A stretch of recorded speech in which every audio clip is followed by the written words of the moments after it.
देखील दाखल करणार आहे अशी माहिती मिळते, तसं प्रतिक्रिया देखील दिली. राष्ट्रगीताचा मान करण्याचा प्रश्नच येत नाही. सभा संपल्यानंतर आम्ही विषयपत्रिका चालू केली, त्याच्यानंतर प्रश्नोत्तरं झाली.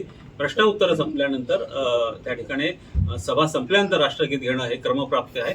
त्याप्रमाणे राष्ट्रगीत सुरू झालं. राष्ट्रगीत सुरू झाल्यानंतर आम्ही तर उभेच होतो. ते जे डॅशवर जाऊन बसले होते तेही उभे राहिले. त्याच्यामुळे अपमान त्यांच्याकडून नाही झाला आणि आमच्याकडून नाही झाला. त्यामुळे राष्ट्राचा अपमान करणं किंवा झाला आहे असं कुठेही कोणत्याही पद्धतीने मला वाटत नाही. राष्ट्रगीताचा अवमान असं नाही, राष्ट्रगीताचा तुम्ही गैरवापर किंवा हत्यार म्हणून उपयोग करता, सभाशास्त्राला सोडून वापरलं जातं असं त्यांचा आक्षेप आहे. हे बघा, 6:30 वाजले होते. 7 वाजता सभा संपतेच आणि ज्या पद्धतीने विषयपत्रिकेचे विषय संपले त्याच्यानंतर प्रश्नोत्तरही आम्ही वाचली.